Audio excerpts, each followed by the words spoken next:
हमारा देश कौन सा है? भारत। भारत।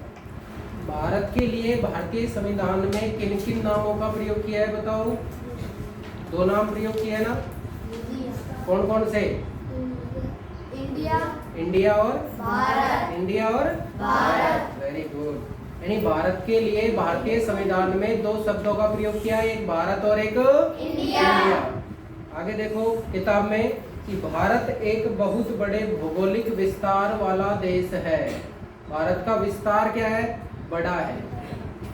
हालांकि इससे बड़े देश भी बहुत है, इससे बड़े देश भी बहुत है। कौन कौन से देश आपको पता है क्या बड़े? बताओ। देखो इधर, वेरी गुड। किसने बताया? Very good. भारत से बड़े देश देखो कौन कौन से हैं, ऐसे याद रखना। रुक, याद रखोगे? रुक। फिर चीन, रुक चीन। अब आ भारत, रुक चीन अब आ भारत, रुक चीन अब आ भारत, ऐसे याद रखेंगे। देखो सबसे बड़ा नंबर 1 रूस। सबसे बड़ा देश कौन सा है? रूस के बाद दूसरा कनाडा। कौन सा है? कनाडा। कनाडा के बाद तीसरा चीन। Very good. नंबर 4 पर अमेरिका। कौन सा है? अमेरिका। बे का मतलब ब्राजील। कौन सा? ब्राजील। 6 नंबर पर कौन सा आएगा? ऑस्ट्रेलिया। कौन सा? ऑस्ट्रेलिया। अब बताओ भारत का स्थान कौन सा है? 7वां। कौन सा है बोलो? 7वां। यानी क्षेत्रफल की दृष्टि से भारत विश्व का कौन सा देश है? 7वां बड़ा देश है। सबसे बड़ा कौन है? रूस। भारत का नंबर कौन सा? भारत का नंबर 7वां। कौन सा? आगे देखो, उत्तर में यह हिमालय के ऊंचे शिखरों से घिरा है। हिमालय यानी भारत के उत्तर की तरफ देखेंगे। देखिएगा मानचित्र में, ये नक्शा दिख रहा है आपको? ये नक्शा दिख रहा है? तो देखो यहाँ से लेकर ये पूरा का पूरा ये लाल लाल दिख रहा है ना, ये पूरा का पूरा क्या है? हिमालय। ये कौन है? भारत। भारत के उत्तर में यानी ऊपर की तरफ कौन है? यहाँ पर हिमालय। और नीचे दक्षिण में कौन है? हिंद महासागर। कौन है? हिंद महासागर। मेरे साथ में याद रखना। कैसे याद रखोगे? श्लोक बोलता हूं तुम्हारे सामने कि उत्तरम यत समुद्रस्य, उत्तरम यत समुद्रस्य हिमाद्रेश्य दक्षिणम, यानी जिसके उत्तर में तो हिमालय है और दक्षिण में कौन है? हिंद महासागर। यानी जो समुद्र के तो उत्तर में है, हिंद महासागर के तो उत्तर में है और हिमालय के दक्षिण में है। उत्तरम यत समुद्र से जो है समुद्र के तो उत्तर में है और हिमालय के दक्षिण में है। उत्तरम यत समुद्र से हिमाद्रेश दक्षिणम वर्षम तद भारतम नाम भारतीय यत्र संतति, यानी उस प्रदेश का नाम क्या है? भारत है। और यहाँ पर रहने वाले सभी कौन है? भारतीय। कौन है? भारतीय। उत्तरम यत समुद्र से आपसे कभी क्वेश्चन पूछ ले कि हिमालय के दक्षिण में कौन सा देश है, तो कौन आएगा? भारत। भारत के अलावा नेपाल भी है, भूटान भी है, लेकिन अपना देश किसके उत्तर में? हिमालय के दक्षिण में। और समुद्र के किस में? उत्तर में। समुद्र के तो ऊपर की तरफ है भारत और हिमालय के नीचे की तरफ है। समझ गए? तो भारत के दक्षिण में कौन सा महासागर है? भारत के दक्षिण में कौन सा महासागर है? नीचे की तरफ महासागर है, हिंद महासागर। और भारत के उत्तर में कौन सा पर्वत है? हिमालय। कौन सा पर्वत? हिमालय। तो देखो आगे पश्चिम में इधर की साइड देखेंगे, इधर की साइड देखेंगे तो अरब सागर है। इधर की साइड क्या है? अरब सागर। इधर की साइड क्या है? बंगाल की खाड़ी। इधर की साइड अरब सागर, इधर की साइड बंगाल की खाड़ी। नीचे की साइड कौन सा महासागर? हिंद महासागर। हिंद महासागर। और ऊपर की तरफ कौन सा पर्वत? हिमालय पर्वत। यानी इस तरह भारत चारों तरफ से इस रूप में घिरा हुआ है। उत्तर में हिमालय, दक्षिण में हिंद महासागर, पूर्व में बंगाल की खाड़ी और पश्चिम में अरब सागर। बोलो समझ में आ गई क्या बात? पश्चिम की तरफ कौन है? अरब सागर। पूर्व की तरफ कौन है? बंगाल की खाड़ी। उत्तर की तरफ कौन है? हिमालय। और दक्षिण की तरफ हिंद महासागर। कौन सा महासागर है? हिंद महासागर। नीचे तो महासागर, उत्तर में कौन है? हिमालय। पूर्व में कौन है? बंगाल की खाड़ी। और पश्चिम में कौन है? अरब सागर। Very good. ये देखो आगे, पश्चिम में अरब सागर, पूर्व में बंगाल की खाड़ी तथा दक्षिण में कौन है? हिंद महासागर। भारतीय प्रायद्वीप की तटों पर लहराते हैं। सुनो इधर देखना ध्यान से मेरी तरफ। यहाँ से अगर अपन ये लाइन खींचते यूं, ठीक है, तो नीचे वाला क्षेत्र है ना, ये वाला क्षेत्र, ये इधर भी पानी है, इधर भी पानी है और नीचे भी पानी है। तो वह क्षेत्र जो तीन तरफ से जल से घिरा हो, पानी से घिरा हो, उसे प्रायद्वीप कहते हैं।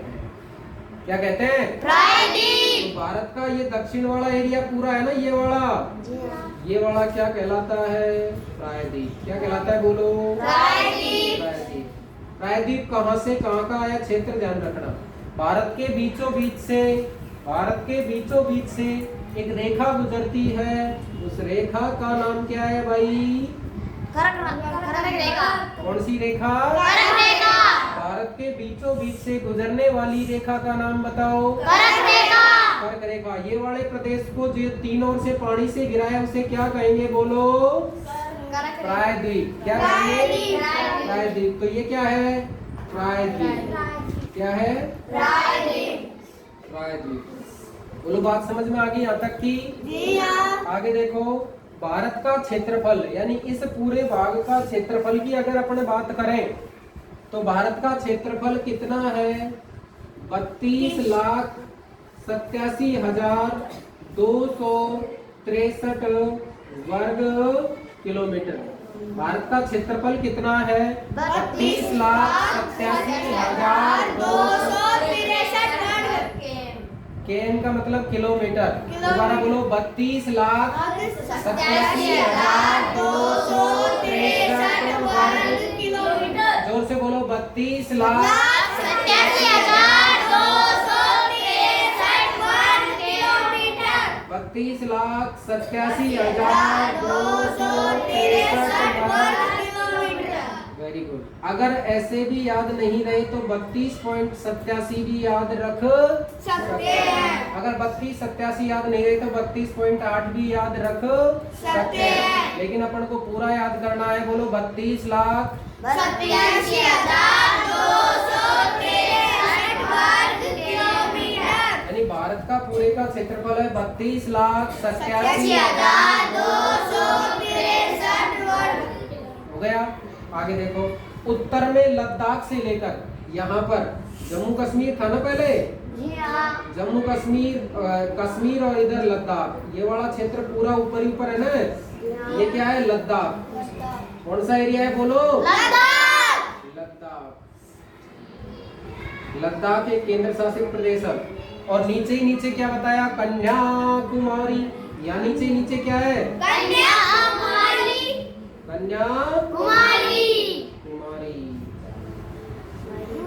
कन्याकुमारी नहीं, कन्याकुमारी स्थान का नाम है कन्याकुमारी, है ना?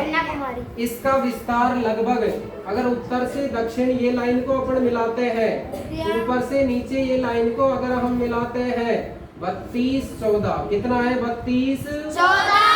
ये लाइन 32-14 है, यानी 3,214 किलोमीटर लंबी है। कितनी है? 3,214 किलोमीटर लंबी है।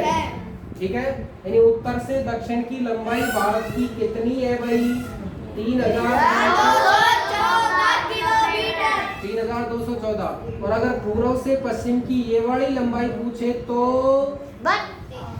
2,9,3,3 यानी पूर्व से पश्चिम या पश्चिम से पूर्व की लंबाई, पूर्व से पश्चिम या पश्चिम से पूर्व कितनी है? 2,9,3,3 2 9 3 3 और उत्तर से दक्षिण पूछे तो 3200 14 3200 उत्तर से दक्षिण 3200 14 पूर्व से पश्चिम 2 9 3 3 2 9 3 3 याद रखेंगे। जी हाँ। उत्तर से दक्षिण 3200 14 पूर्व से पश्चिम 2 9 3 3 2 9 3 3 उत्तर से दक्षिण 3200 14 3200 14 और पूर्व से पश्चिम 2 9 3 3 वेरी गुड। आगे देखो, ऊंचे ऊंचे पर्वत है भारतीय मरुस्थल। देखो भारत में कहीं तो पर्वत है, कहीं पर मरुस्थल है। जैसे अपने ये राजस्थान वाला एरिया है इधर की साइड,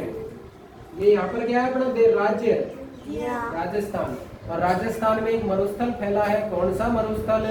थार का मरुस्थल। कौन सा मरुस्थल? तो यहाँ पर क्या फैला है? थार मरुस्थल। थार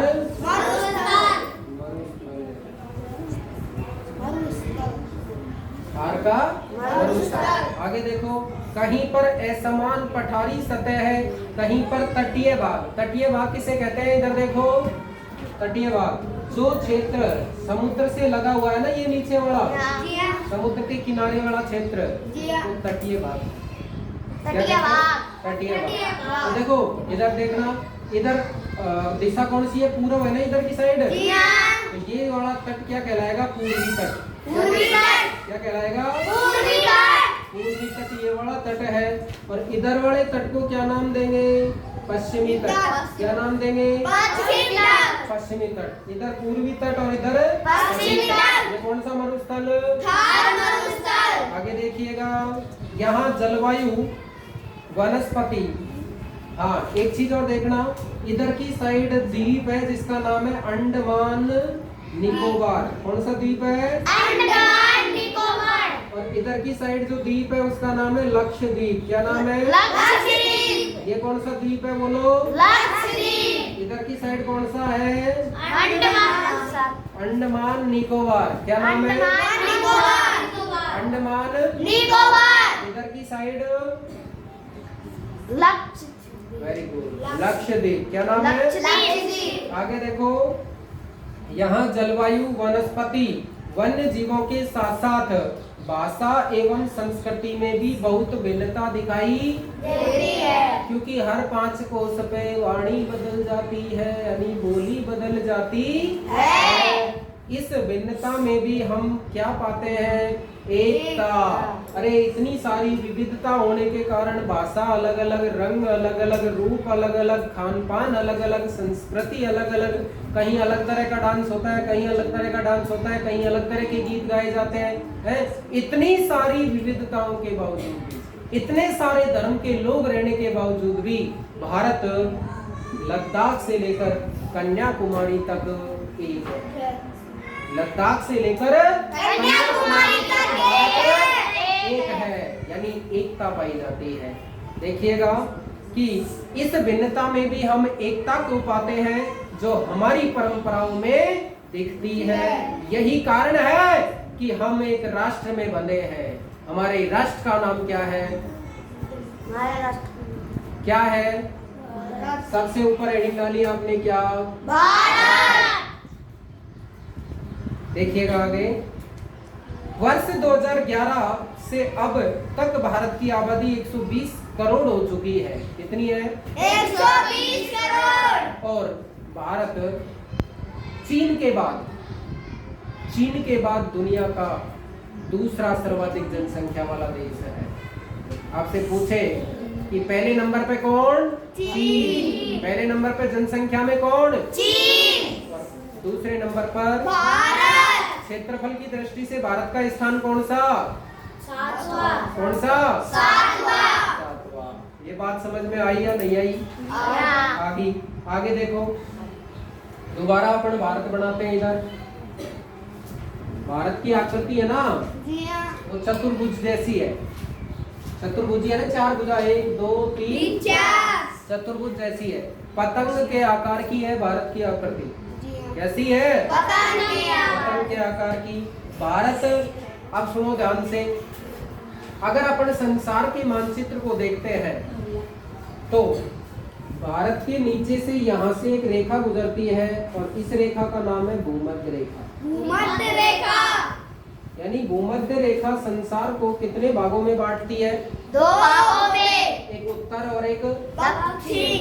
एक उत्तर एक दक्षिण। दक्षिण। एक उत्तर एक दक्षिण। तो भारत उत्तर में है कि दक्षिण में, ये बताओ। उत्तर में। भारत कौन से गोलार्ध में है? उत्तर में। उत्तरी गोलार्ध में है। कौन से गोलार्ध में बोलो? उत्तरी गोलार्ध में। भूमध्य रेखा का दूसरा नाम 0 डिग्री भी है। क्या नाम है? 0 डिग्री। इससे ऊपर की तरफ जाएंगे तो 1 2 3 4 5 6 7 8 9 10 11 12 13 14 15 16 17 18 19 20 इस तरह कहाँ तक जाएगी? 90 तक। 90। कहाँ तक जाएगी? 90 तक। ऊपर भी 90 तक जाएगी और नीचे भी 90 तक जाएगी। ऊपर भी 90 और नीचे भी 90। लेकिन ध्यान रखना, ध्यान से समझना, ये जो बिंदु है ना हमारा, ये भारत का सबसे दक्षिणतम बिंदु, भारत का सबसे दक्षिणतम बिंदु है 8 डिग्री 4 मिनट। कितना है? 8 degree 4 minute. 8 degree 4 minute. 8 degree 4 minute से लेकर यहाँ पर है लास्ट ऊपर ही ऊपर 37 डिग्री 6 मिनट। 37 degree 6 minute. तो भारत का ये रेखाएं जो आडी खींची जाती है ना, आडी रेखा यूं चलती जाएंगी ऊपर तक है। इन आडी रेखाओं को अक्षांश रेखा कहते हैं। अक्षांश रेखा। यानी विषुवत रेखा है ये, भूमध्य रेखा है ये। भूमध्य रेखा के समांतर खींची जाने वाली रेखाओं को अक्षांश रेखा कहते हैं। क्या कहते हैं? बोलो। अक्षांश रेखा। सब नहीं बोल रहे, बोलो। भूमध्य रेखा के समांतर खींचे जाने वाली पूर्व से पश्चिम या पश्चिम से पूर्व वाली रेखाओं को क्या कहते हैं? अक्षांश रेखा। इसलिए भारत का अक्षांशीय विस्तार 8 डिग्री 4 मिनट से 37 डिग्री 6 मिनट है। 8 डिग्री 4 मिनट से 37 डिग्री 6 मिनट है। कितना है? 8 डिग्री 4 मिनट से 37 डिग्री 6 मिनट। उत्तरी में है या दक्षिण में है? उत्तरी में। उत्तरी में। अक्षांश है या देशांतर है? अक्षांश। अक्षांश। तो अब पूछे, दोबारा मैं बोल रहा हूँ, ध्यान दो। भारत का अक्षांशीय विस्तार 8 डिग्री 4 मिनट से 37 डिग्री 6 मिनट उत्तरी अक्षांश है। उत्तरी अक्षांश है। बात समझ में आ गई क्या? जी हाँ। भारत उत्तरी गोलार्ध में या दक्षिणी गोलार्ध में? उत्तरी गोलार्ध में। उत्तरी गोलार्ध में। अक्षांशीय विस्तार कितने से कितने तक है? 8 डिग्री 4 मिनट से 37 डिग्री 6 मिनट। 8 डिग्री 4 मिनट से 37 डिग्री 6 मिनट। बोलो, यहाँ तक की बात समझ में आ गई क्या? जी हाँ। आगे देखो, कर्क रेखा अपन ने ये पढ़ी थी ना, भारत के बीचों बीच से गुजरती है। और ये गुजरने वाली भारत के बीचों बीच से जो कर्क रेखा गुजरती है, इसका नाम है 23.5 डिग्री उत्तरी अक्षांश। 23.5 डिग्री। दक्षिण में है, उत्तर में है? उत्तर में। इसलिए इसको बोलेंगे 23.5 डिग्री उत्तरी अक्षांश। 23.5 डिग्री उत्तरी अक्षांश। बोलो दोबारा, 23 डिग्री उत्तरी अक्षांश। भारत के बीचों बीच से गुजरती है। बोलो जोर से। भारत के बीचों बीच से गुजरती है। कौन सी रेखा गुजरती है? 23.5 डिग्री उत्तरी अक्षांश, जिसका नाम क्या है? कर्क रेखा। कर्क रेखा। बोलो जोर से, क्या नाम है? कर्क रेखा। कौन सी रेखा? कर्क रेखा। कर्क रेखा। अब कर्क रेखा आपने यहाँ से गुजार दी।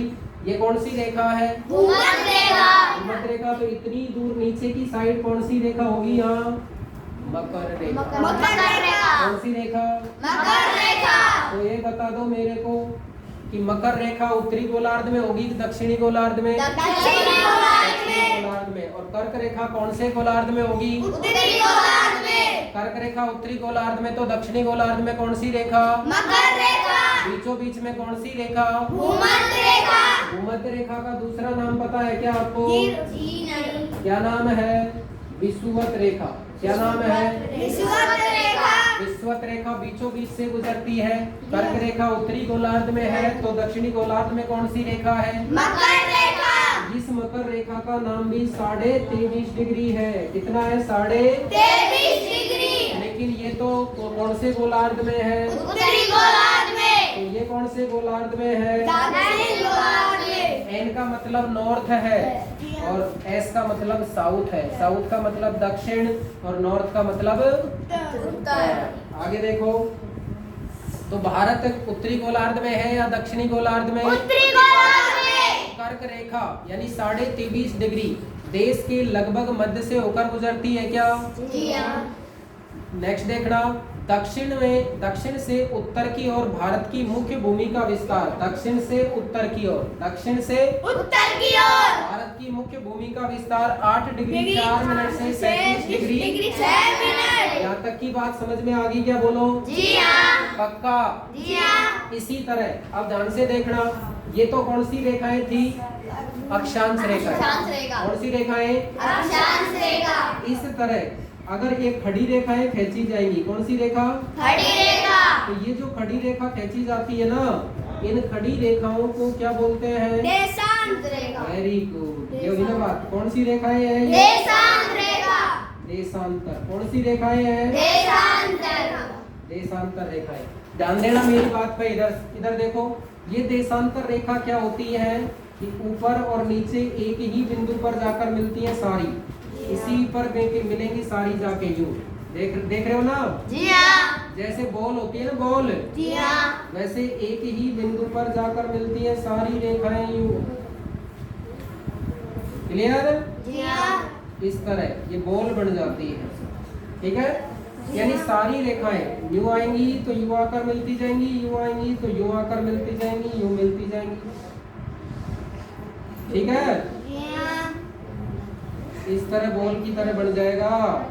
जी हाँ। ठीक है, जी हाँ। ये कौन सी रेखाएं हैं? बोलो। देशांतर देशांतर रेखा।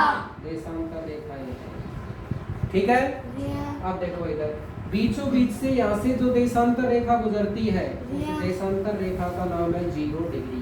0 डिग्री। क्या नाम है? 0 डिग्री।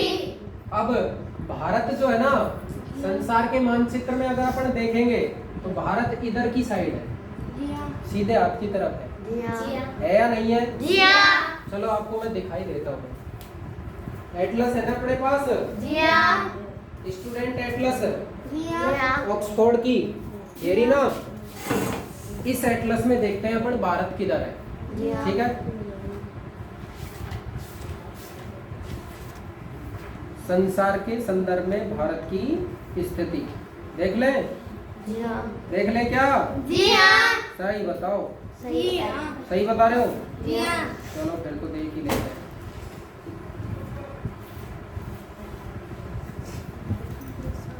देखो इधर, हाँ भाई,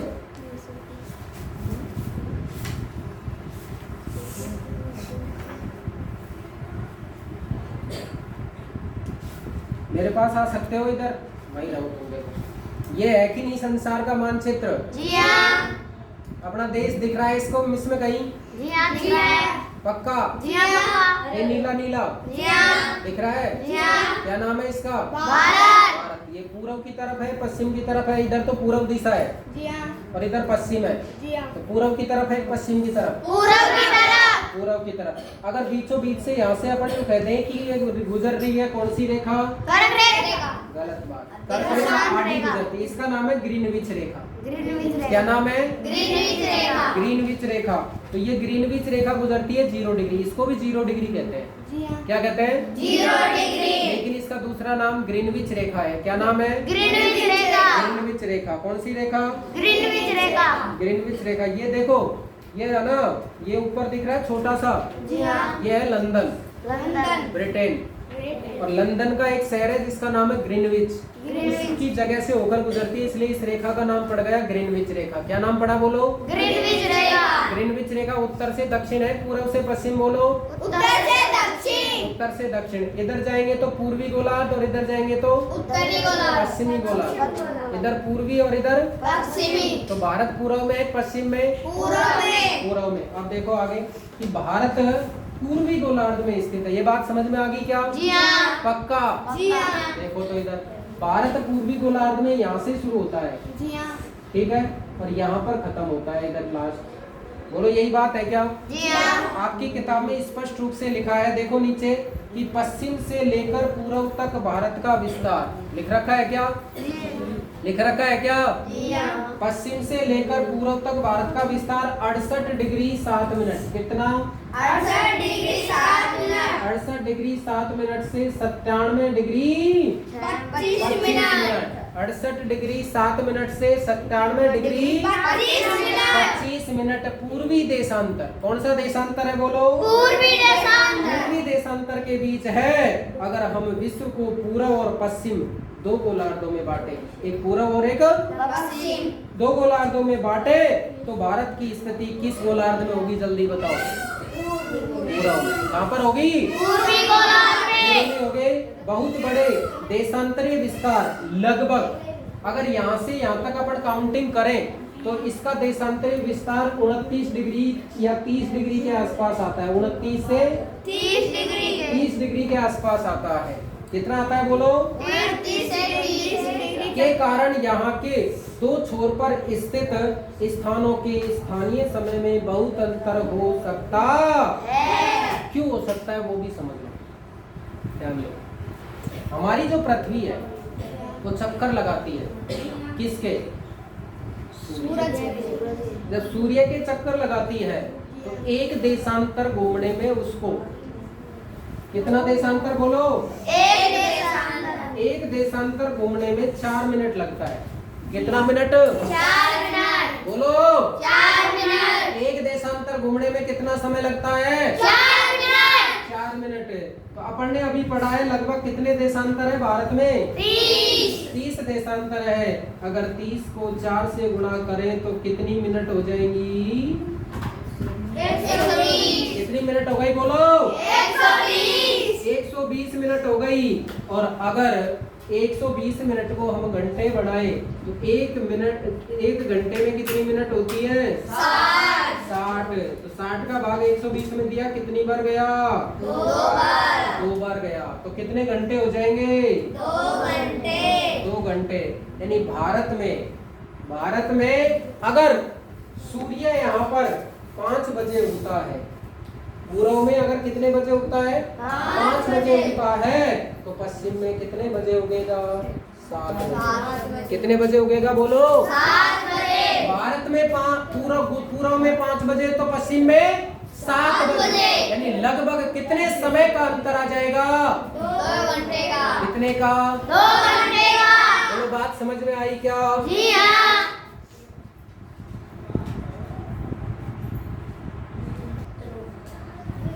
हाँ जी। तो अपन पढ़ रहे थे हमारा देश भारत। हमारे देश का भारतीय संविधान में 2 नाम है। क्या क्या नाम है बोलो? इंडिया, भारत। इंडिया और भारत। क्षेत्रफल की दृष्टि से भारत का विश्व में कौन सा स्थान है? 7वां। Very good. और जनसंख्या की दृष्टि से? दूसरा। कौन सा? दूसरा। पहला किसका? चीन। चीन का। पहला किसका? चीन का। चीन का। अब ध्यान से देखना मेरी बात, है ना? अगर अपन इस तरह भारत का नक्शा बनाते हैं, ठीक है, तो भारत यहाँ पर तो 8 डिग्री 4 मिनट से 37 डिग्री और 6 मिनट तक है। यहाँ पर भारत 68 डिग्री बोलो 14 मिनट। गलत है। 68 डिग्री अभी बताया था आपको, बताओ जल्दी। कौन बताया? 7 मिनट। 68 degree 7 minute. यहाँ पर कितना है? 97 डिग्री 25 मिनट। 25 मिनट। अब सुनो ध्यान से सुनना। मैंने कहा था एक देशांतर को पार करने में कितना मिनट लगता है? 4 मिनट। तो भारत में इन देशांतरों के बीच लगभग कितना अंतर बताया था? 30। एक देशांतर 4 तो 30 देशांतर बराबर 120। यानी कितने घंटे का अंतर आ जाएगा? 2 घंटे का। कितने घंटे का बोलो? 2 घंटे का। कितने घंटे का? 2 घंटे का। पूरा पूर्व से पश्चिम में सूर्योदय और सूर्यास्त में, सूर्योदय और सूर्यास्त में कितने घंटे का अंतर? 2 घंटे का। 2 घंटे का अंतर आ जाता है। अब देखो भारत में अपन चाहे यहाँ खड़े हो, यहाँ खड़े हो, यहाँ खड़े हो, यहाँ कहीं भी खड़े हो, भारत में यहाँ 7:30 बज रहे हैं ना अपने यहाँ, दिल्ली में भी वही 7:30 बज रहे हैं, गुजरात में भी वही 7:30 बज रहे हैं, अरुणाचल प्रदेश में भी 7:30 बज रहे हैं। इस समय भारत में अगर 10 बज रहे हैं तो सॉरी दिल्ली में 10 बज रहे हैं तो अपने यहाँ पर भी 10 बज रहे हैं, मुंबई में भी 10 बज रहे हैं, गुजरात में भी 10 बज रहे हैं, हिमाचल प्रदेश में भी 10 बज रहे हैं, सब जगह फिक्स टाइम है। इसलिए यानी भारत में अलग अलग समय नहीं हो, इसके लिए एक मानक समय रेखा निर्धारण करना चाहिए। क्या? मानक समय रेखा। बोलो क्या? मानक समय रेखा। मानक समय रेखा कहाँ से निर्धारित हुई है वो देख लो एक बार ध्यान से। यानी भारत जो है ना वो ग्रीनविच रेखा से, कौन सी रेखा से? ग्रीनविच रेखा से। इधर आपने बीचों बीच में एक रेखा बनाई थी ना बीच में, जी हां। तो बीचों बीच में जो रेखा बनाई थी कौन सी रेखा? ग्रीनविच रेखा। उस ग्रीनविच रेखा को 0 डिग्री कहते हैं। भारत यहाँ तक आते आते कितना आ गया? 68 डिग्री 7 मिनट। और इधर आते आते कितना आ गया? 97 डिग्री 25 मिनट। अगर यहाँ माने तो समय अलग हो जाएगा, यहाँ माने तो समय अलग हो जाएगा। तो क्या करें? एक समय ऐसा बढ़ाए जो ना तो यहाँ का हो ना यहाँ का हो, दोनों के बीच का हो जाए तो बढ़िया रहेगा ना। तो क्या किया देखो, इधर तो 97 और इधर 68, 97 और 68। देखा जोड़ के बताओ कितने हुए? 8 और 7 15 का 5, असल की 1, 9 और 1 10 और 6 16, कितने हो गए? 100। औसत निकालने के लिए दोनों को जोड़ के कितने का भाग देंगे? 2 का भाग, 2 का भाग दे दो, आधा कर दो इसको, कितना हुआ देखें।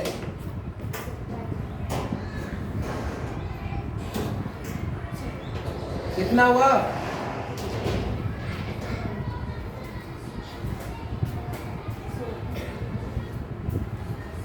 नहीं हो रहा था?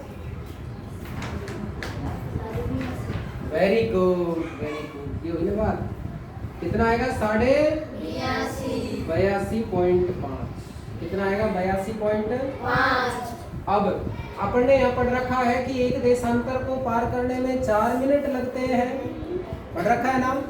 तो 82.5 देशांतर को पार करने में कितना समय लगेगा? 82.5 को कितने से गुणा कर देंगे? 4 से। जब 82.5 को 4 से गुणा किया तो करके देखें, देखे बोलो। 4 पंजो 20 की, असल की 4 दूनी 8 और 2 10 की, असल की 1 4 और 8 चौक 32 और 1 33 का 33 का कितने छोड़ के पॉइंट लग रहा है? एक छोड़ के पॉइंट लगा देंगे। अब बताओ यहाँ कितना आंसर आया? 330 क्या आई? मिनट। 330 क्या आई? और 330 मिनट को आप किस में बदल देंगे? घंटे में। कितने का भाग देना पड़ेगा? 2 का। 2 का भाग देंगे घंटे में बदलने के लिए। पागल हो? 60। कितने का भाग देंगे? 60 का भाग दो। 6 का फाड़ा बोलो कितनी बार जाएगा? 6 पंजो देखो, हाँ 6 का भाग देंगे 330 में। 5 घंटा। वेरी गुड वेरी गुड, ये बात बहुत बहुत धन्यवाद। ताली बजा दो एक बार इसके। ऐसे पढ़ना चाहिए ध्यान से। देखो इधर 6 का भाग दिया, इधर देखो 6 पंजो 30। यहाँ पर क्या बचा? 3 में से 0 गया तो 3 और 0 की 0 उतार ली। अब दोबारा दे तो 5.5 आएगा, लेकिन अपन एक काम करते हैं, ध्यान से देखो कितने का भाग दे रहे हैं अपन? 60 का। 60 का भाग दिया तो यहाँ कितना आया? 300 दिया तो बचे 30। अब भाग जाएगा नहीं तो 30 को तो लिख देते हैं ऊपर और 60 को लिख देते हैं नीचे। 5 का 5 यूं कहीं उतार ले, 1 0 से 1 0, 3 एकम 3, 3 दूनी 5 सही 1/2 घंटे, यानी कितने घंटे आए बोलो? 5 सही 1/2 घंटे। 1/2 का मतलब क्या होता है? आधा। तो कितने घंटे हो गए? 5.5 घंटे। 5.5 घंटे हो गए। तो भारत का जो मानक समय है, ये ग्रीनविच रेखा है ना, ये वाली, जी हाँ, इससे कितने घंटे आगे है? 5.5 घंटे। 5.5 घंटे। अगर देखो यहाँ पर अगर 12 बज रहे हैं ना, ग्रीनविच रेखा पर कितने बज रहे हैं? 12। तो 12 में, अब भारत में कितने बजेंगे उस समय? 12। क्यों बजेंगे 12? 5.5 घंटे जोड़ो इसमें, ठीक है, कितने हो गए? 5.5। 0 0 हो जाएगी ना 12 बजे। अब अगर यहाँ 1 बज रहे हैं तो यहाँ कितना बजेगा? 6:30। अगर यहाँ 2 बज रहे हैं तो यहाँ 7:30, या 3 बज रहे हैं तो यहाँ 5.5 घंटे जोड़ देना जो भी बज रहे हो उसमें, ठीक है, निकाल लेंगे इस तरह। आगे देखो,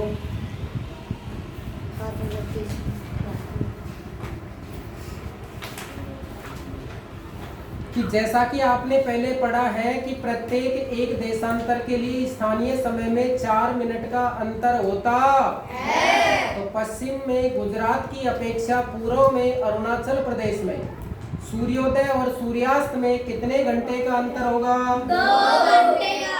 2 घंटे का। आप पहले पढ़ चुके हैं कि 82.5 डिग्री रेखा बीचों बीच से यहाँ से गुजरती है, वो इधर से, यहाँ से, ठीक है, 82.5 डिग्री। तो 82.5 पूर्वी देशांतर के स्थानीय समय को भारत का क्या कहते हैं? मानक समय। तो भारत की मानक समय रेखा कौन सी है? 82। बोलो जोर से। 82। भारत की मानक समय रेखा कौन सी? 82 डिग्री पूर्वी देशांतर के स्थानीय समय को भारत का मानक समय माना गया है, क्योंकि यह यामोत्तर को भारत का मानक यामोत्तर कहा जाता है। बोलो, बात समझ में आ गई क्या? जी हाँ। पक्का? जी हाँ। पक्का आ गई? जी हाँ। चलो तो फिर और पढ़ते हैं।